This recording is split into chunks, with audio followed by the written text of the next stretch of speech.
Okay, it looks like we do have a quorum, so we'll go ahead and get started. Welcome everyone to the May 27th, 2025 meeting of the Escondido Planning Commission. If you could please rise and join me with the flag salute. Ready, begin. I pledge allegiance to the flag of the United States of America and to the republic for which it stands, one nation, under God, indivisible, with liberty and justice for all.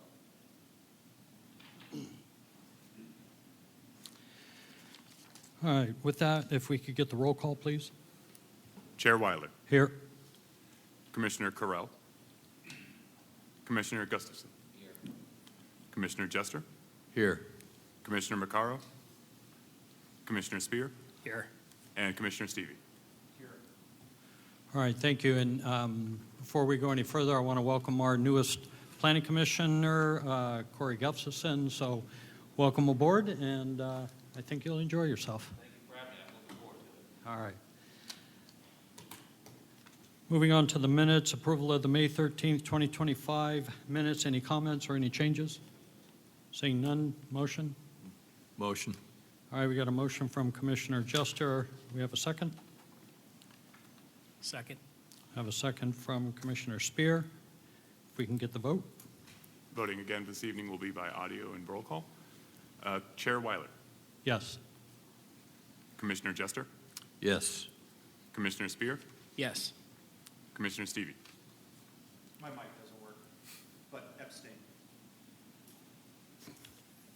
And Commissioner Gustafson, as you were not present. Yes. We're having all The kinds vote of challenges. is 3-0 to approve with 2 abstains. All right, thank you. Moving on to written communications. Any written communications? None have been received, no. Oral communications? None at this time, no. Moving on to public hearings. First item and only item tonight, PL 25-0149. This would be the project located at 339 South Escondido Boulevard. You have a staff report or the presentation from staff. Thank you, Chair, and good evening, Commissioners. My name is Ivan Flores, and I'm the Principal Planner with the Planning Division, and I will be presenting on Item 1 before the Commission tonight.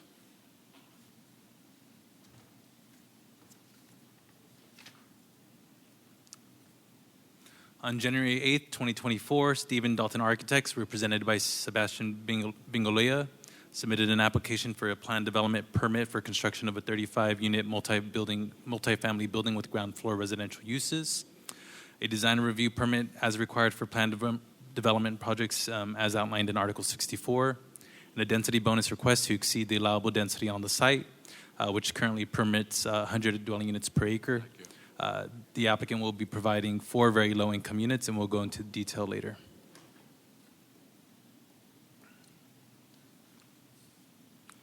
The project is located at the northwest corner of Escondido Boulevard and West 4th Avenue. It includes the demolition of an existing mixed-use building occupied by 4 residential dwelling units and an auto dealership. The building was constructed in 1954 and occupied by a variety of uses over time. It's primarily surrounded by commercial uses to the north and east, multi-family building to the west, and a vacant lot to the south.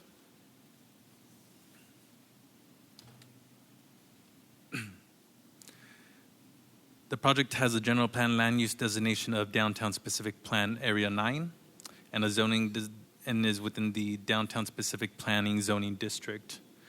Within the DSP, there are several land use districts. This property is within the Southern Gateway Land Use District.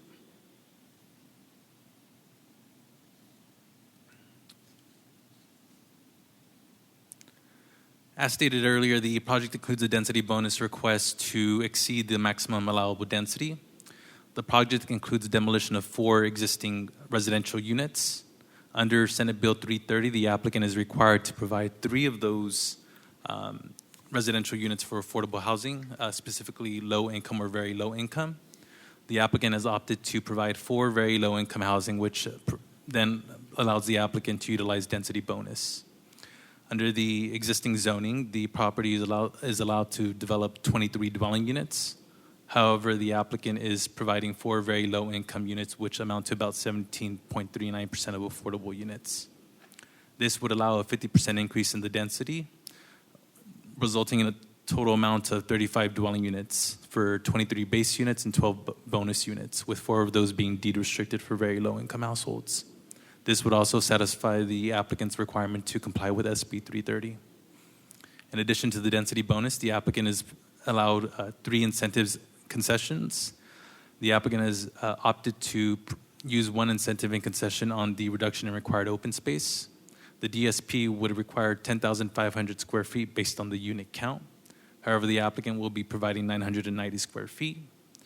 Additionally, the applicant is requesting a projection into the required front yard setback, where 14 feet is required from the curb as required by the downtown specific plan. The applicant will project about 4 feet for the 2nd to 5th floors for balconies.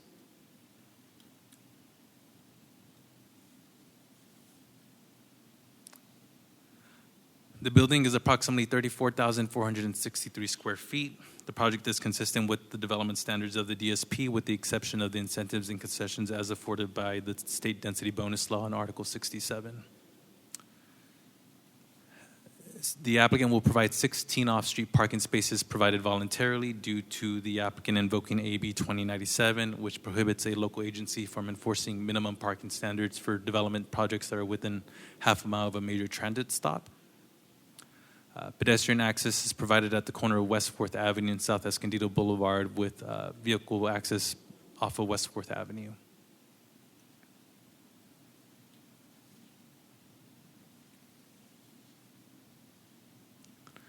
As stated earlier, the applicant intends to use 1 incentive and concession on the requirement for open space.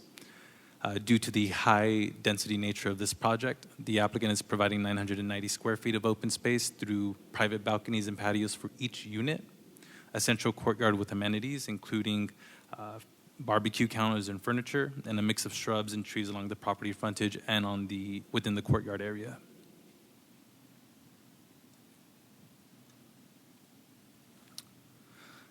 The building is approximately 55 feet in height, when 75 is the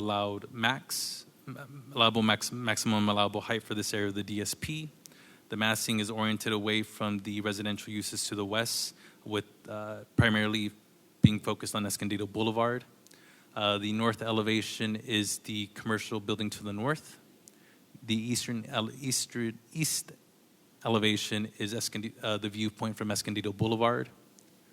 The south elevation is from West 4th Avenue, and the west elevation is from the viewpoint of the multifamily residential use adjacent property.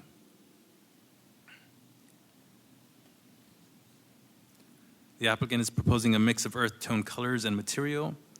The metal panels, as indicated in the staff report, are more appropriate for a industrial-like development. However, the contemporary design lends itself to this type of material. The applicant is proposing to focus this primarily on Escondido Boulevard and West 4th Avenue. The applicant proposes a mix of stucco and CMU block wall with a smooth finish. And this is the view from Escondido Boulevard.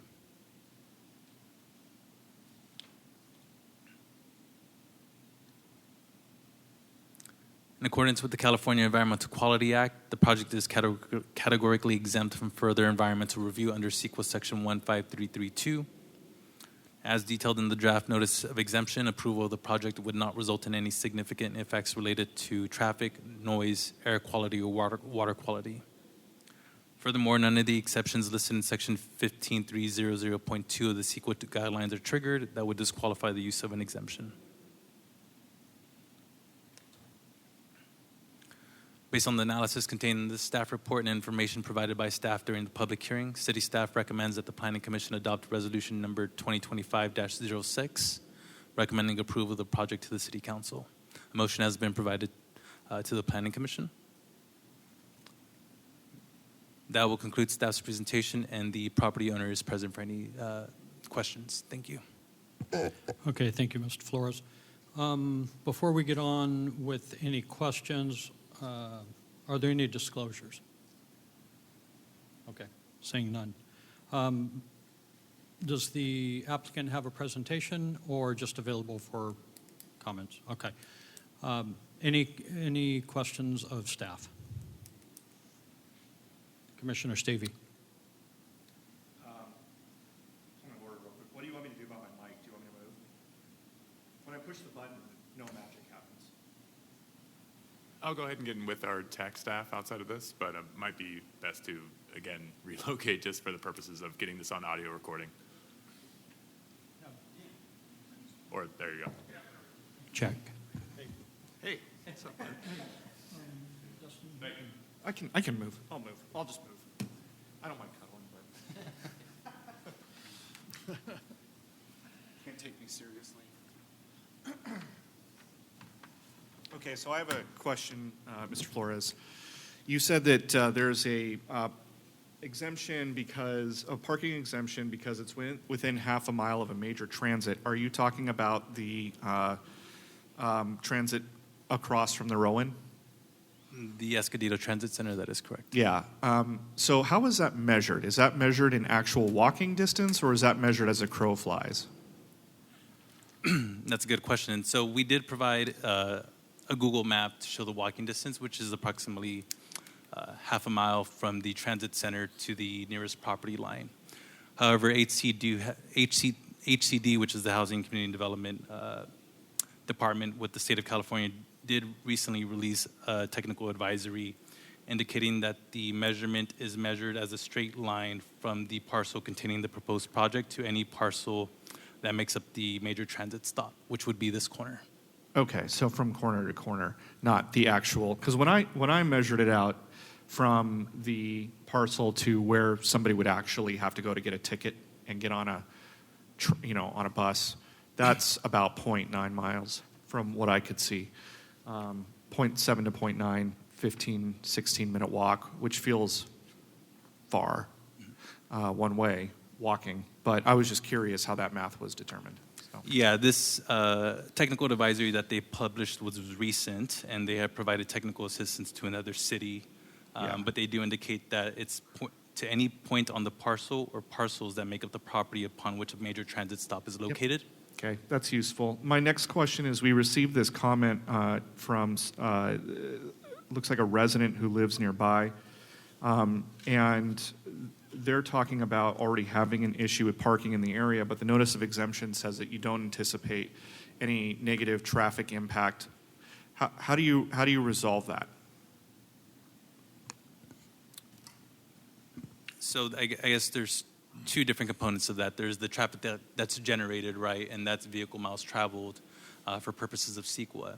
And as you're aware, the city adopted traffic impact guidelines, and the if it was less than a certain threshold, the project wouldn't be required to do any further VMT analysis. And so there's that component.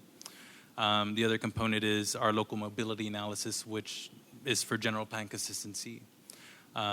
Based off of what the applicant provided in the traffic scoping agreement, the traffic engineering department didn't see a need for further study based off of those guidelines. But as it relates to parking and the issue with parking itself in the surrounding area, I might need to defer on our engineering on how exactly that's taken into account for the actual traffic generation by the project. Yeah, because so what the tie-in there is, if there is already a parking situation, that indicates to me that there's kind of a lot of traffic in the area, right? Because those parked cars have to drive. And what I'm trying to understand is, how do we arrive at the math where we're contemplating adding another 35 units and we're not anticipating it to have a negative traffic impact in that specific area where there already seems to be a bit of a traffic challenge? Can I interject? Oh, sure. I just wanted to find out, was there a some kind of study done, some written document? Yeah, there was a traffic scoping agreement that the applicant put together, and in that scoping, it went through the number of units. One of the first questions in that scoping agreement is this question about how close the project is to a transit center, and the project screens out by answering that it is close enough to a transit center. And at that point, they kept doing the analysis, but that's one of the first questions, so it screens out of any further analysis at that point. Okay, so the presence of the transit center has this magical property of making traffic disappear. You didn't say that, but this is how I'm hearing it. But that means from a city's perspective and from what our perspective has to be, that means that we cannot consider it further because of the presence of the transit center. Right, and, you know, the project does give the 16 on-site parking spaces, which really, that isn't required either. So, you know, they're trying to do, I think, what they can, but you're right, it doesn't meet maybe the needs of the neighborhood. Okay. Going back to Mr. Flores, can you advise on the aesthetic standards in the downtown specific plan in that specific area? I know, for example, if we look more toward the retail core, there are rules about needing, you can't have like flat elevations. You have to have some architectural interest. Is there anything like that in this part of the specific plan?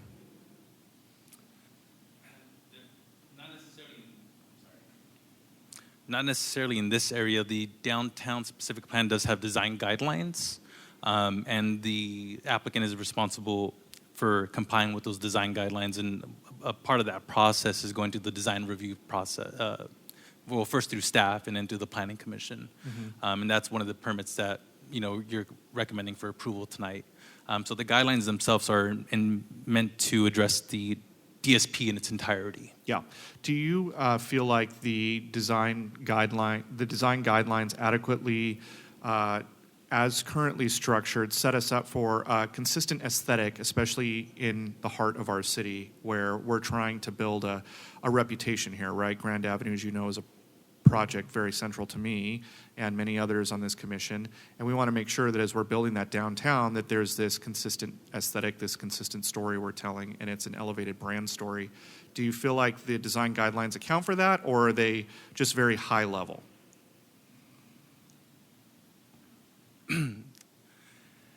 There doesn't appear to be a continuity between designs from project to project. No. The design guidelines themselves, and here it says the design policy standards and guidelines are really high level, high quality material, but there is no, there should be consistent material along development in those areas. But it's very broad and high level in terms of high quality material, building massing and articulation, roof materials, and the findings that are in the resolution are meant to kind of capture that are in the resolution. So where else are we seeing this sort of these sorts of materials used in projects nearby? Because I'm thinking about the Rowan, I'm thinking about Marlowe, Palomar Heights, and those don't seem to deploy that same aesthetic. So I'm just trying to figure out how this ties into that. That's maybe a question more appropriate for the architect or the applicant, and they can kind of walk you through how they got through that, the material that they're proposing. But the design guidelines are very subjective. Yeah. And so when they go through the design and review permit process, we do, at least through staff, we do provide them comments. We do ask them to take into consideration surrounding developments. But it really is as the developer is going to propose it, and we'll scrutinize that against those guidelines. Okay. Thank you so much.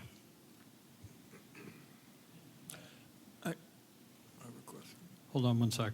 And I wouldn't normally interject, but on that same line of questioning, I would like to hear from the applicant how they came to meeting the design guidelines as far as the downtown specific plan is concerned. That would be you. Yes, please. Assuming you're the applicant because nobody else is here. Are you the owner or the applicant or the architect? I'm the owner. Okay. Yes, the architects, Sebastian, Steve Dalton Architects. Got it. They obviously lead, a lot of the direction on design. Mm-hmm. We did try to design, something that we thought would fit the community, but still have, some at least modern look with the decks, with the grading, with the colors. I know Rowan is a beautiful building. It's very dark and gray and black, and they've done a nice job. We think this is a little bit more neutral. In terms of parking, I would love to have 35 spots. It's a 10,000 square foot lot. It's not feasible unless we went underground or 2 stories of parking, which nobody could do. It's just not feasible. So we have had back and forth with planning on design. We've made changes. I think we had, orange balconies at one time. We went away from that. So there's been a lot of back and forth. We've done our best to, provide a building that we think looks very nice and I think would fit the community. What's currently there is not beautiful. It's underutilized. It's a great zoning, and it's a corner. It's pretty prominent, and we think what we have here would, add to the community. Okay, thank you. I don't know if you stated your name for the record. Sorry, my name is Kyle Carruthers, Got it. and I'm the owner of 339 South Escondido. All right. Thank you. Anything else? Hi, Kyle. So how long have you owned this property? Almost 2 years. Okay. Purchased it on August 1st of 2023. And was your intent upon purchase to do this project? Yes. Okay, so you scoped it out. Are you a resident of Escondido? I'm not. I live in North County, Where do you live in North County, if you don't mind me asking? Rancho Santa Fe. How long have you lived there? I bought a house there a year ago. I was a renter prior to that. I've lived in Carlsbad. I've lived in Encinitas. So you're very much a North County person. Very much North County. My office is in Carlsbad, North County. So how do you see this project fitting into Escondido? What need is it meeting, and why, this approach? Yeah, so we designed smaller units on purpose. When you look at the market, there's a lot of 2 and 3 bedroom units, which makes sense because there's a lot of families that need larger units. We think there's a gap for the younger workforce who we kind of envision living here. A young couple who's okay sharing a 1 bedroom, a single guy or gal who is fine in a studio. So we put thought into that. So I think the unit size is really where we're trying to fill where we think there's a gap. Again, being close to transit, people can hop on a bike, get to the bus. So we think, being off the 78, Escondido, North County, we think this, should fit. Okay. These are apartments These are apartments for rent. for rent, and what's your sense of the market rate at this point, not including the extra low income? We haven't gotten a deep analysis on. I can't. You don't have the pro forma for that? No, not that I can share. We can look at Rowan. It's a good comp on 1 bedrooms. Hard to find studios, new construction. I mean, we have a sense, but. Have you built more units like this elsewhere? I have not been involved with projects. This is the first that I'm, truly running with my team. Okay, has your team built projects like this elsewhere? Yes, I mean, my architects and civil engineers do this all day long. So. Okay. When your architects have set up projects like these in other cities in North County, what generally tends to occur with these? What kind of demographic do you bring in? What is the upkeep like? In other words, I'm concerned that this might draw in, I'm concerned this might become rundown at some point because of the lower income propensity. Has that been your guys' experience? Yeah, I can't speak for them, but this would be, 1, you'd have an on-site manager. 2, it would be professionally managed, for sure. I mean, it's a brand new construction, 2 or 3 years down the line. I don't see the cost to put it up and how nice it's going to be. I can't foresee it being run down, but that's a problem for the future owner or whoever, holds on to it. So you guys are going to be selling it once you build it? Depends, yeah. Regardless, it would be foreseeable that it would be professionally managed. Mm-hmm. There's 4 low-income units. It's not an affordable building. Right. I think it would be a good fit if an affordable builder, if there was appropriate incentives within the city, which there may or may not be. I think given the small unit sizes, it could be interesting as an affordable property if that's something that the city would support. It's not. Did you guys at any point in time look into doing like a mixed use 4 or 5 over 1 sort of situation? With retail? Yeah. We did not, given the zoning doesn't require it. We did not. Right, okay. That would have added to our parking problem. It would have added to the parking problem, but it may have also played more into a structure like this, I'm not really taking parking into consideration. at this point, because one could make an argument, I suppose, for walkability and trying to create a kind of eat, play, live community in the downtown area, which makes sense. But I'm just trying to understand, I'm trying to understand who lives here and how they get about, and where they go. So if there was a retail, if there was a retail element below, like there are retail elements below in some of the other adjacent units, right, that are going up, then it kind of makes the argument for, hey, look, these people live here, but they walk downstairs and they get their coffee, or they do their dry cleaning or whatever, and this doesn't seem to have that. So I'm just trying to get a sense of how this contributes to the overall character of the downtown area. Yeah, that's fair. I didn't write the zoning. It's not required. I know there's retail across the street. I mean, you could walk here to city council. I mean, there's retail, pretty good amount. So you can get to downtown, you hop on a bike, you take your car. I think the location, is very central. It's close to everything. If it was further up the road, maybe it's more of an argument. But I think there's plenty you can walk to. There's a small existing Mexican restaurant that we basically share a lot line with. Yeah. Pop down there. So Yeah. there's options. Okay. I don't have any other questions. Commissioner Jester, it seemed like you had motioned to me. All right, well, let me know. Any questions? Commissioner Spear? Right now, I think a couple questions for staff. I wanted to go back. Thank you.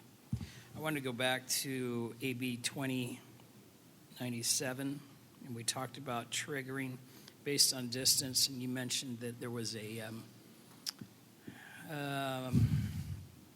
document that recently came out from HCD that gave some clarity on that. If someone were to disagree with that, the AB 2097 was obviously the legislature put that together. Somebody at HCD or HCD put some document, policy document together. If there was disagreement, who determines what that definition is? HCD or somebody else? Would you like me to take that? Yes. So HCD does have some oversight here. It is a pretty authoritative body, and it does take on the role of interpreting a lot of these state laws that are coming down. The ultimate decider would be a court if it got to litigation, and that's how it would conceivably go if the city wanted to disagree with HCD's interpretation, and that could potentially lead to a lawsuit, and the court would decide. Okay. When did that policy document come out? So AB 2097 was adopted in 2022, but the technical advisory that they published was published in January of this year, 2025. Prior to that document coming out, I assume there was ambiguity on that definition, such as the questions we had. I do believe that the city has approved an SRO project utilizing this legislation, but it's not necessarily that I would say that there's ambiguity. Instead, this advisory is really meant to clarify. If I may add to that, Mr. Flores was mentioning the 528 West Washington, which was the first project that we used, AB 2097, and that was based off the path of travel, similar to what Mr. Flores presented today. Okay, not line of sight. Okay. Well, I'm curious because we're hinging, this hinges on that, I suppose, right? If it were based on that, when you presented, you said about half a mile. What was the exact number that you got? Because I'm hearing almost double that. So this image right here is showing the walking distance, as I think, as Mr. Romero referenced, that is how we did the measurement for the SRO project. This shows it at the nearest property line on West Valley Parkway to the transit center. However, this could be interpreted as a conservative measurement, as in accordance with this HCD technical advisory, it's meant to be measured as a straight line from parcel to parcel. And any portion of the Escondido Transit Center that is made up of, because this transit center is made up of multiple parcels, with the nearest parcel being at this corner section. Where it's indicated? Where it's indicated, yes. But you are getting 0.5, or you're getting about 0.5? We're getting 0.5. Okay. Okay. Thank you for that. I appreciate it. Other questions I had. I guess here's another question I had. When AB 2097 is triggered, and we're within the half-mile distance that we're talking about, at that point, do we go to no requirement for parking or some requirement for parking? Based on the way the legislation is written, it's no requirement. Any parking that's provided by the applicant is assumed to be voluntary. Okay. Thank you. Next question I have is regarding the similar question regarding the reduction in open space. As I understand this, the normal requirement would be 10,500 square feet. The proposed providing of that would be 990 square feet, and that's primarily in the balcony spaces. Balcony spaces in the courtyard. In the courtyard, okay. That's by concession, one of the concessions that's being requested. What is the criteria for saying, look, you have a 10,500 foot requirement, we're asking for a concession? What defines that concession? When is 10,500 reduced too much? When do we say, is 0 okay? Is there some criteria once that's in concession mode to say, for discretion to say what's enough and what's not enough? I can jump in there, Ivan, for you. So the density bonus law requires that a city grant a concession incentive unless the city makes a written finding based upon substantial evidence of any of the following. And there's basically just 3 criteria that are there. And so if this body could make a finding that the concession does not result in identifiable and actual cost reductions, that would be one. The concession would have a specific adverse impact upon public health and safety or the physical environment. Or if you could make a finding that concession would be contrary to state or federal law. And those are really the 3 criteria. If you can't make a written finding, again, based upon substantial evidence that's in the record, then that concession needs to be granted per state law. Okay. Okay.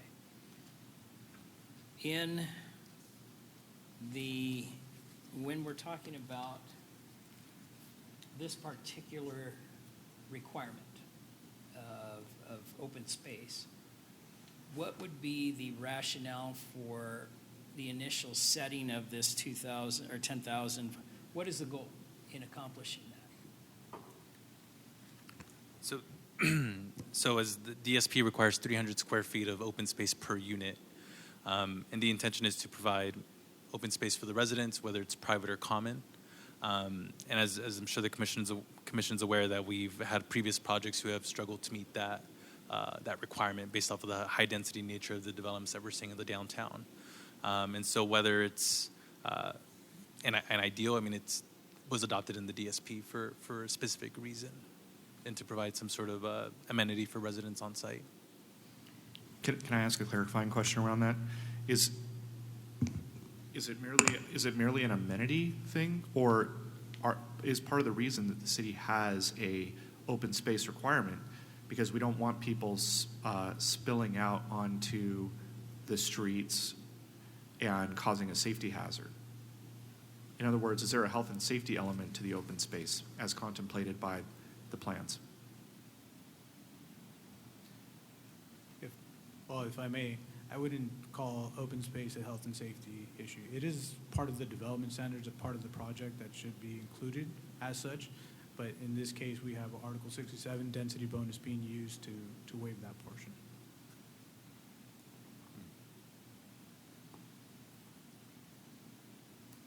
Why wouldn't you call it a health and safety? Sorry, do you mind muting your mic? I think that's, Yeah. Why wouldn't you consider open space to be contributing to the health and safety of the community? Well, in the sense that it's not within the fire and building code, I wouldn't fall to that, what's in the planning section to be public health and safety concerns. So just based off that it's not part of the fire and building code, I wouldn't subject that to be a public health and safety for open space. Is that the city's position as well? If that's planning staff's position, that's planning's position. I don't think the city attorney has an actual position on this. It's really, the standards I read out are the standards that the commission has to take into account.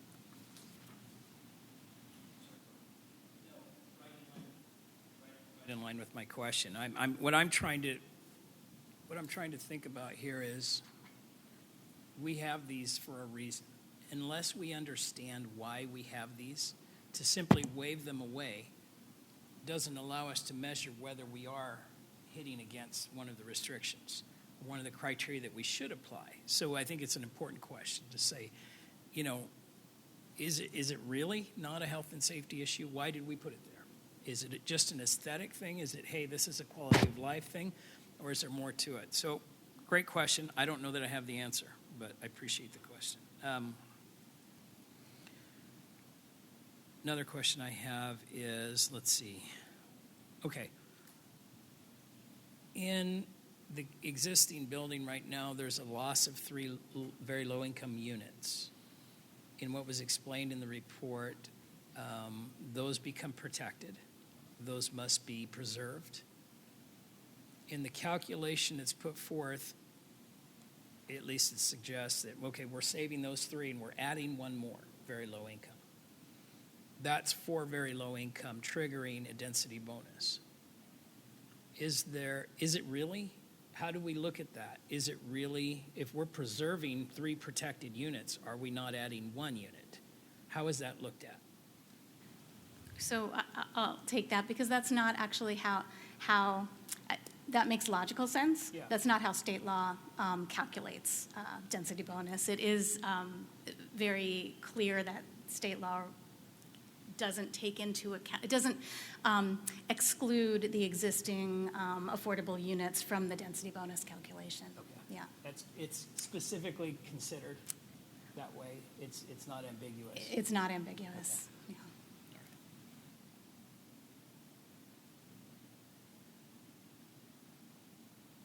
I think that covers my questions. Thank you. Thank you. I appreciate it. Commissioner Jester, any questions? No, I can't remember my question. Commissioner Gustafson? Okay. What my fellow commissioners here asked almost all the same questions I would have asked as well, so thank you. I do have one. In the downtown specific plan for this specific area, is it allowed to have a unit on the ground floor? And for clarification, is there a unit on the ground floor? Yes, this area of the downtown specific plan does allow ground floor residential uses with a plan development permit. And I believe there is at least 1 unit on the ground floor. Okay, that was it. I think it was with the plan development. Okay.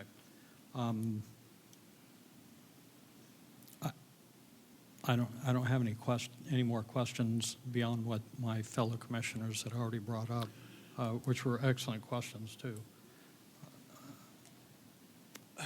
Anybody else have any questions for staff before I close the public testimony? So it doesn't look like we have any other speakers. I'd just like to mention that there were 2 public comments that were received after publication of the staff report. One which was provided to you directly at your dais, as well as I believe via email from a Mark Gombos regarding the parking, which I believe Commissioner Stevie did speak to. Another one was very recently provided to us this afternoon, I believe. Dare provided it to me directly from Cal HDF, which was provided in support of the project. Unfortunately, this was not provided to you directly. However, I believe Dare can speak more directly to the substantive nature of the comment. Okay, I believe everybody received at least the one written regarding parking, which, certainly brought up a lot of questions related to parking on this project. At that point, I'll go ahead and close public testimony. And let's move on to discussion. Commissioner Jester. I guess in addressing Mr. Gambos's, was that his name? I'm sorry, did I butcher that? Gambos, yeah, Mr. Gambos's comment. I think there is provision in 2097 for the agency to require minimum parking standards, subject to a number of different things and a statement of written findings. I wonder, are we, as a city, are we just using 2097 to just completely dismiss the parking requirements in the face of our constituents here, our residents of the city who are battling with this issue all the time? Or are we taking a more measured approach to really doing an in-depth analysis of the parking situation? And this was kind of my question when Commissioner Stevie was asking about the parking, and is there some written document? I know that our Public Works guy there told us that they had done or the applicant, somebody had done a traffic study. I don't know. I just feel like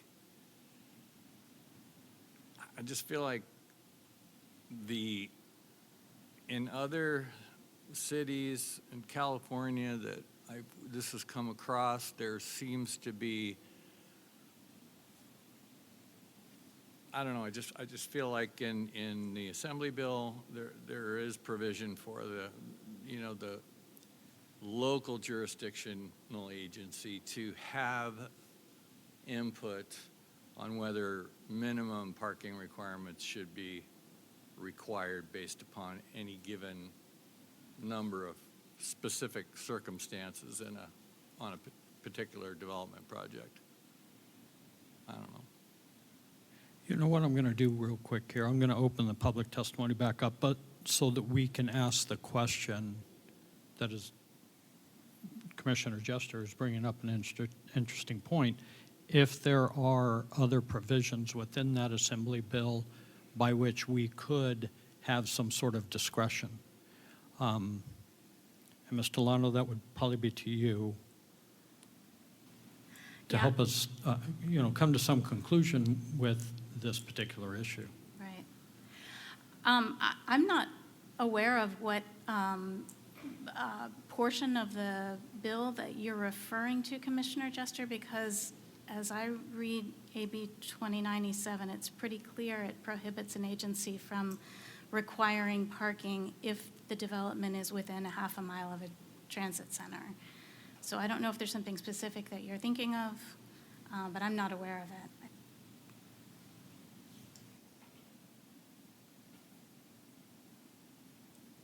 Do you have any follow-up questions?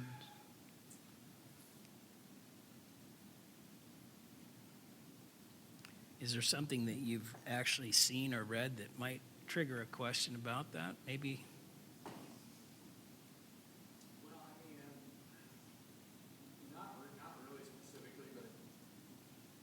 not really specifically, but I'm thinking, we have a responsibility to RENA.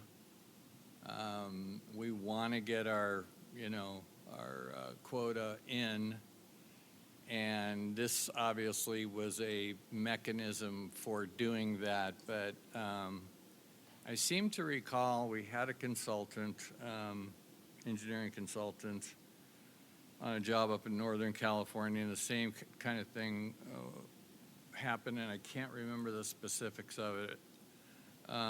It wasn't that long ago. It was after the 2023 when the bill was passed, but I don't know. I just feel like it seems like we rubber stamp everything that comes in under 2097, and here we have one person complaining about the traffic, and I realize that the applicant is making provision for 16 spaces, and I agree with them 100% from a real estate developer point of view. There's no room there to put 35 parking spaces, so it's not really specific to this project. It's just kind of a general thought that I have with regard to how we go about this as an agency, as a jurisdiction, as the city. You know, how do we adequately address the comments like Mr. Gambos and others within the city who, this seems to come up almost every meeting about traffic. I don't know, thoughts? Discussion. Does staff have any additional response to the concerns brought up by Commissioner Jester that can help shed additional light? Beyond, we're just kind of stuck? Well, I'd like to present it a little better than that, but what we're looking at, the downtown specific plan is to house density, growth, smart growth policies, which are creating, these larger buildings, higher or more residential units within a small confined area. And so the avenue or what you can do, and you can all attest, those of you who are developers or who work in the real estate industry, is that, again, parking is an issue and a concern. And so AB 2097 has been that avenue to allow for this development to go into the center, into the core, which is our downtown area, and to develop it and enhance it in a way that allows for these projects to come through. That's the best way I can kind of present that information and relay it. We don't have an avenue to kind of, the preponderance of evidence falls to us to state and say why this would not work within the city for parking. But at the moment, this is where we are, and this is what we're presenting to you as the decision makers to kind of make that call and make that decision. Okay, thank you, Commissioner Stevie. Yeah, so, I often refer to Orange County as a point of reference, and I think part of the reason I do so is because they have done a fantastic job of master planning, especially in South Orange County, and doing a balancing test between the need for high density and also maintaining a high quality of life. And, down the street from where I lived a couple of years ago, there have been a number of these luxury these luxury apartments that have gone in, and they're very tall buildings, right? And frankly, in my estimation, externally, they're less attractive than what the applicant has presented here. But what they've done is they've put in these beautiful courtyards and big swimming pools and all this stuff. And the vision is you almost have these you have this place that people want to be. And that's one of the ways that they've sort of mitigated the parking situation, right? Is people know, hey, look, I'm not going to be traveling a whole lot. I can get away with not having a car because I'm not going out all that often. I can ride my bike, whatever. But I want to be here. I want to swim here. I'm going to barbecue here. I'm going to, throw my kids' parties here. I'm going to work out here. You can really kind of dwell in that spot. And, zooming out from the parking question, overall, my big concern personally is a quality of life, right? What sort of lifestyle are we encouraging here? How are we facilitating people being able to live a really high quality of life in the downtown area of Escondido, right? If this project were half a mile up the road where Grand Avenue had access, they're just walking down the street into Grand Avenue very easily, frankly, I would look at that and I'd say, this is great because you got these people and they're going to, have this nice place to live, but then they're going to go out and they're going to eat and they're going to play and they're going to shop and all this on Grand Avenue. I'm all for it. I just don't know where these people go. And, with one of the concessions that has, been lawfully pursued, they've traded off what I would view as providing their people this high quality of life that they could have, this sort of central place where they could just really make their life and occasionally go out. So, this is the challenge I'm really wrestling with. And when I think about this, this stretch of Escondido Boulevard, what I would love to see us do as a commission is encourage developers to move in a direction where either they're contributing to like a bigger vision of what the lived experience is of Escondidoans on this part of town, where you are encouraging that eat, play, live kind of cycle, or you provide the means necessary for people to be able to travel to those places where they can go shop and dine and do all the things they're going to need to do. And this feels like all of the trade-offs went in the singular direction of maximizing for square footage of livable space, but not really taking the other elements into account. And so this is where I personally am struggling with the overall project, with the characteristic, like trying to keep up the character of the city and build it up in its reputation. Yeah, thank you for that, Commissioner Stevie. That was pretty much my sentiment too. It just seems like it shouldn't be either or. I just think there ought to be a better effort at really trying to make something work a little bit better going forward. Yeah, since we're, hold on, sorry. Since I've reopened the public testimony, I want to make sure that everybody's questions are answered. Then we can get into the deliberation part, if we could. So does anybody else have any questions of staff before I close the public testimony again? Okay, I actually have one, and I meant to ask this one before. With the density bonus being allowed to increase the number of units by 50%, are we mandated by the state to allow for the 50%? Or is that the upper limit that would be permissible? That is the amount you're mandated to allow for. Okay. And if I could just point out to one other legal standard while I'm on the legal standards.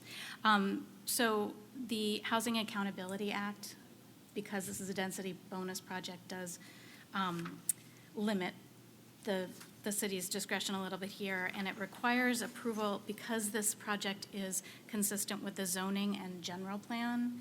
That means that unless findings can be made regarding the health and safety of the general public, then approval is required per state law. So again, you're kind of limited to public health and safety findings that this project would conflict with public health and safety. But again, to be clear, public health and safety is to be interpreted by this body. Correct. There needs to be, if a court were looking at this, it would look to see if there is substantial evidence in the record. And if this body relies on substantial evidence, its decision would be upheld. If a court looking at this said, no, you didn't have substantial evidence in order to make that decision, then it would be done. Yeah, and substantial evidence can include, but is not limited to, concerns about, say, a potential increase in traffic accidents, pedestrian safety from people who are trying to navigate, their way around this area as a result of maybe having to park far away, or any number of other things, if they're out and about on the streets because they don't have really anywhere to go internal. I mean, this is very broadly construed, but it's not a zero probability that something like this could occur as a result of high density in this area and not accounting for these other factors that we're deliberating about. Yeah, so you would have to just make that finding if you How do to you, go that route. you mean like state it on the record? Correct. Yeah. Any other questions of staff? Okay.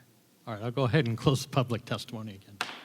And then we'll back on to deliberations. Commissioner Spear? I appreciate my colleagues' comments, and I feel similarly.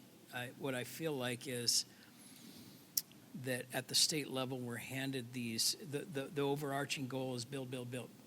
Get these things built, provide housing. And we're going to stop the local jurisdictions from obstructing that by taking away their discretion. However, when you start to put very, very limited criteria for how growth and development is going to happen, and you have check boxes, very limited check boxes, and you take away local discretion, you now create problems, planning problems, and I believe that's where we're at. We don't have the discretion to look at this as we began to look at tonight and say, okay, this building in this spot in Escondido may not be the best idea for Escondido. And so I feel like we're all there. I'm certainly there, but we're having to balance this with the discretion that we do and don't have. And I don't see room for us to exercise discretion. Yeah, I think Dare really brought it home with her comment that we're state mandated at the very low. We don't have a choice. And that really made sense to me. Now I understand. I think we will find, the state of California will find down the road, oops. This created a number of built environment problems that we ignored for this overarching goal. Yeah. And we'll look at it in hindsight and go, yeah, that wasn't the best idea, but that's not where we are today. Yeah. Well, okay, so let me submit into the record some specific concerns as opposed to abstract concerns or high-level concerns.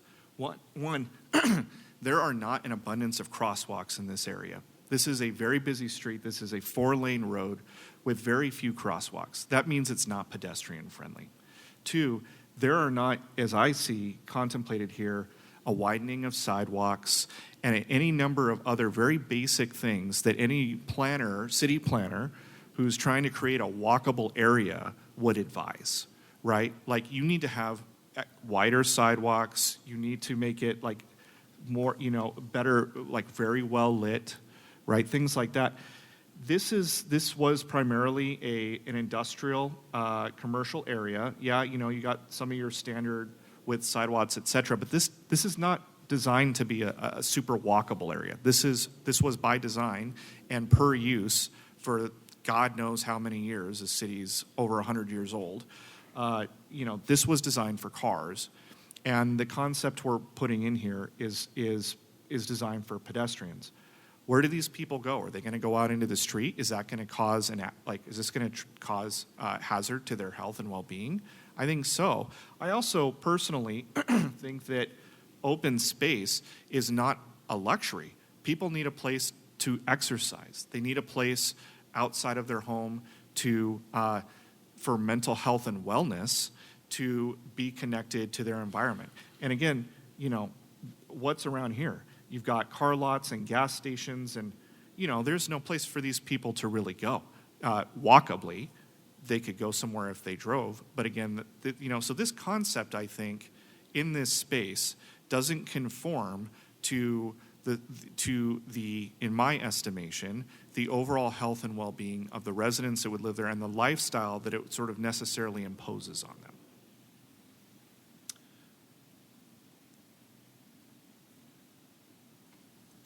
Commissioner Jester. Can we open up public testimony? I just remembered my question. Sorry. Yeah, we'll go ahead This and is open a the public question. testimony This one is more a time. question for staff. Ivan, thank you very much for your great presentation. Can you speak to the 4 residential units and how they're protected?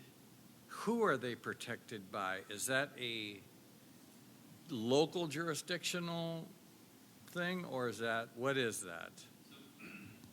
So it's a component of Senate Bill 330, which houses for demolition of existing residential uses. The applicant is responsible for providing income verification to see if that is a protected unit based on the income limits. And so based off of the information that the applicant provided, we have identified 3 low-income units. So the applicant is required to replace those in kind. in addition to other components such as the right of first refusal, so that those tenants can come back. So it's a state mandate. Okay, and does the applicant have the opportunity to negate the deed restriction or not? No, what would happen is if this project is approved, part of the condition, one of the conditions would be that the applicant has to enter into an affordable housing agreement, which would then restrict the property that would be recorded against the property, and it would restrict those And then units. that's where the state law would come in, Yeah, that we would have to compliant with comply state law, it would restrict those units to affordable housing. Okay, thank you. limits. Thank you. Any other questions? All right, I'll go ahead and close the public testimony. And we'll continue with deliberations. You have any more comments?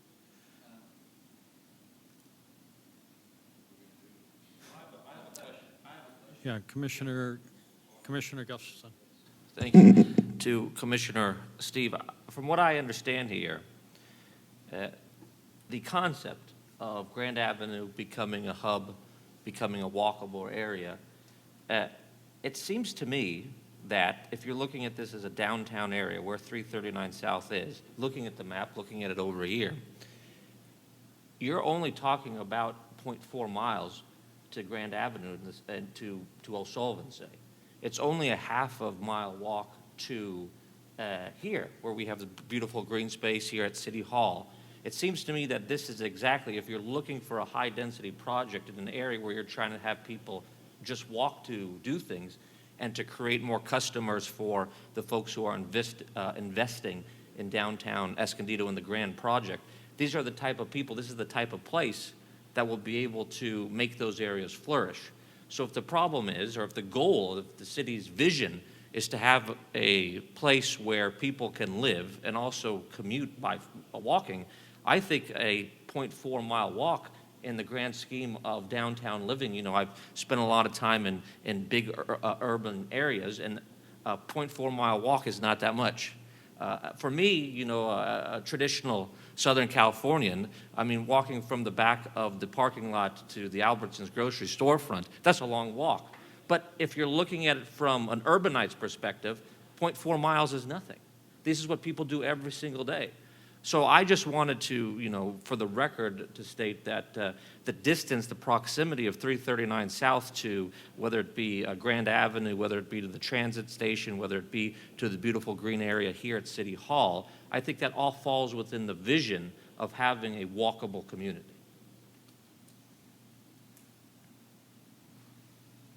Commissioner Stevie. Yeah, so I hear that, but you know, having lived in places like Alexandria and other places where you know you do have more of a walkable environment, the way that you get there is you have these crosswalks and you have these wider sidewalks, and you make it a really enticing place to be, and that draws people out. You know, I personally wouldn't feel safe walking these streets at night, right? And I just don't see the accommodations, and maybe, you know, the city staff can step in, and maybe I'm missing it, but this feels to me like this is going to be a high-density unit stuck in the middle of what is essentially a commercial space. There's not really a vision for intended use of a walkable environment. Am I missing something here? And I think that's where the mixed use would add benefit, because as you're walking, you may be, you know, utilizing those retail, you know, stores and things like that, rather than walking through a neighborhood of, Yeah, you because know, I mean, high-density to residential. Commissioner Gustafson's point, 0.4 miles conceptually is not far, right? And I mean, we used to walk a lot further when, you know, we were in DC going to the metro or whatever. A mile walk was not insane, right? But it was also a different layout in terms of its friendliness to pedestrians. And that's where that kind of safety concern is coming in for me. And I understand that, but it's more of a chicken and the egg type situation here, which is the concerns you're bringing up are things that you're working towards a vision of what's going on. And from everything I understand about what's going on in the Grand Avenue vision, to be able to get to that point, this is the kind of development that you need to be able to start here. And then when you have that commute, people walking every single day, people are going to see that. The city's going to see it. Businesses are going to see that. So bringing people to the downtown area is kind of the vision from what I see from the city of Escondido, but also in this project. So when you talk about crosswalks, when you talk about the sidewalks not being big enough, I understand that. But are we going to make those things better by doing nothing, or are we going to make those things better by doing something? And I think that development like this is a way of improving and rising all boats and lifting the tide for all. You know what? I appreciate everybody's comments here because they're all important, and especially there's a couple of things. One of them is the mandates that are coming down from the state. Okay? These mandates do not take into consideration the nuances between cities and how we all want to have our cities grow. And it's unfortunate because it hamstrings us from doing what we feel is good for the community as a whole. And this body has shown, look, we want to have development. We want to have that high density. Why? Because we got a specific plan that basically provides the pathway to get there. To Commissioner Stevie's point about not having the wide sidewalks, well, maybe that's something that we need to put into the specific plan that says, look, if we're going to have a walkable community in the downtown area, we have to have wider sidewalks. So the 5 feet, 6 feet, it's just not going to work. Yeah, street Why? improvements. Because we're not seeing it working. Yeah. So now we put it in the specific plan that it must be 8 feet, 10 feet, pick your number, to make sure that we are providing for that walkability. But we don't have that. So it becomes difficult for me to tell an applicant, yeah, it's not in there, but you're going to do it. Why? Because this is what we want. I think this will come in time, just like Grand Avenue has changed, where it used to be 2 lanes both direction, now it's 1 lane each direction, and we widened the sidewalks. That may very well be what happens here at some point in the future, whether it happens in conjunction with the development community or it happens because the city decides to use whatever funds are available in order to make that happen, just like they did on Grand. So I see everybody's perspective here from being crushed by the state on mandates and then, trying to provide additional units so that we do create some synergy, some momentum to enhance development in this area that would promote other things, potentially, pocket parks, grocery stores, something that the market can actually latch onto. So those, in summary of all of our comments, I think we're all on the same page where we would like some autonomy here from the state. But our hands are tied, and at this point, I don't know what we can do today to untie our hands. There may be lawsuits that are filed in the future where precedent is set. Whether or not we want to be the leaders in those lawsuits, I don't know. I would suspect the city council doesn't have the appetite for that right now. I think there's probably bigger fish to fry, so to speak. Well, So, I think you're- you know what, I had a struggle on this project since I first saw it, and yeah, it was the parking, it was the density, it was everything, it's max, max, max. Yeah, I think there's a lot of jurisdictions in California that want local control and that Yeah. are pushing back. So, And it may come about, I don't know, politics will change, they'll rescind these rules, and and time will tell. Time will tell whether we feel like, or the legislature at the state level feels like, yeah, we made a mistake. we're listening We to feel our that way today. constituents. Yeah, we're listening to our cities, our mayors. 100%. Now, you know what, they talked about flying cars and everything in the future. Well, autonomous cars, it's there, we're just not ready for it yet. Maybe it comes a point where, all right, there's the parking garage. You park in front of your building, you push a button and off your car goes. And then it comes back, whenever you need it. maybe that's where the future is. I don't know. It's probably not at least not in my lifetime. I don't believe. We're getting close, but it's not there yet. Anyway, there's my comments. It's kind of a lot of rambling, but I think we're stuck between a rock and a hard spot on this. Yeah, we have a resolution in front of us tonight that we need to vote on, and we're,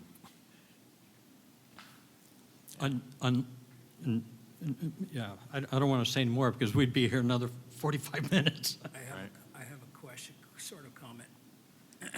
Go ahead, Commissioner Spear. I think we're all on the same page with our discretion or lack thereof and where this needs to go, but we're recommending something to the city council tonight, correct? That's our role. I almost feel like, and maybe this is silly, but I almost feel like to just simply recommend approval, let's say that were the case, doesn't communicate the discussion or deliberation we had tonight. So the only thought, and on the other side, maybe they don't care. Maybe they do. I don't know. Do we want to provide anything additional other than our result to the city council? I suppose if they wanted to, they could look up the minutes of this meeting, right? That's probably not going to happen, but that's their discretion. So I don't know that it warrants us doing anything other than our vote. yep.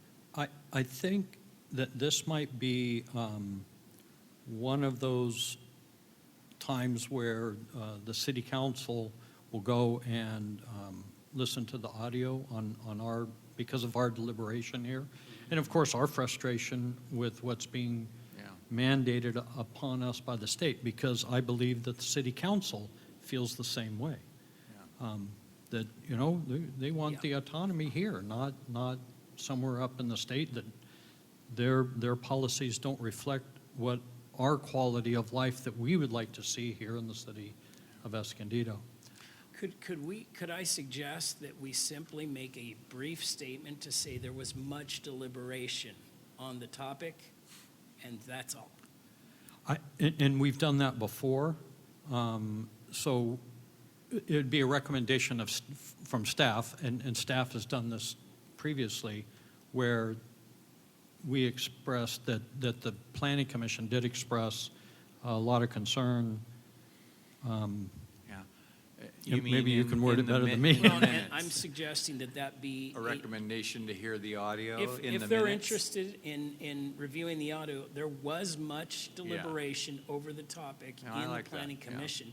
And if that were to go through in their packet material, they would be privy to that prior to their taking up the issue. So if they wanted to, they go realize that, oh, there's much discussion there. Perhaps I want to go review that.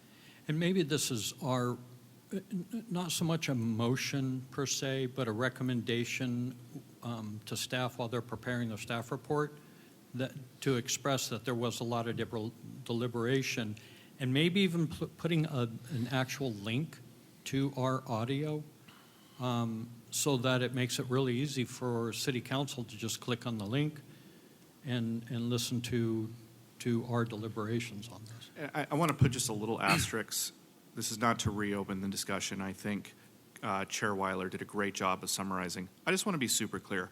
I respect the state's authority and the rules that we're operating under, right? And I feel like this applicant has followed all of those to a T and has done what they need to do within the bounds of the law. Simultaneously, I feel like this project presents health and safety concerns for the reasons that I've already outlined. And that's where I'm coming from with it. I think we're actually close to making a motion. Would anybody like to make a motion?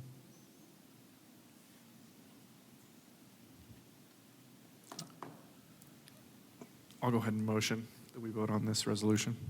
Are we making a motion to vote on the resolution or to what we talked about with regard to the meeting minutes? No, I think we made a Request. request, thank you, a request to staff that they kind of put in their staff report that we had, concerns and deliberations and, please listen to the audio type of thing. You guys figure out the good wording.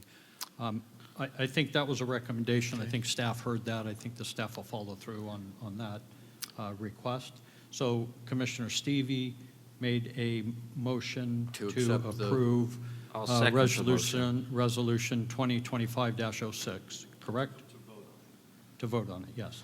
I second the motion. Sorry, just for clarification, I think you need to move to either adopt or deny that. Right.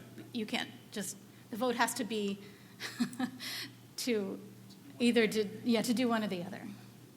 You need to be clear what you're And it was to asking them to vote approve. on. I motion to approve. I second the motion. Okay, we have a motion by Commissioner Spear, a second by Commissioner Jester. If we can have the vote, please. Chair Weiler, Yes. Commissioner Gustafson, Yes. Commissioner Jester, Yes. Commissioner Spear, Yes. and Commissioner Stevie. No. The vote is 4-1 to approve Resolution 2025-06, recommending approval to City Council. All right, moving on to current business. I don't think we have anything else. Future agenda items. Anything that any of the commissioners would like to bring forth on a future agenda for discussion? Any oral communications at this point? None further have been received, no. Selection of the chair and vice chair, we're going to continue to postpone that until we have a full planning commission. Planning commissioners report. Anybody have anything to report? The only thing that I would be wondering is, Commissioner Stevie, if you have anything new to report on the downtown specific plan. Okay, thank you. City planners report. Good evening, everyone. Oscar Romero here, standing in for Veronica Morones, our city planner. We have a couple updates for you. First, starting off, our private development projects, we have two in the pipeline to come this way. One is a residential subdivision with density bonus and a CUP modification for a religious facility. The second is a residential redevelopment. Moving on to our policy work, our housing element implementation ordinances. We also have the ministerial by right ordinance, permanent supportive housing ordinance, and the ADU ordinance comprehensive update, which I believe everyone's aware that that's coming soon.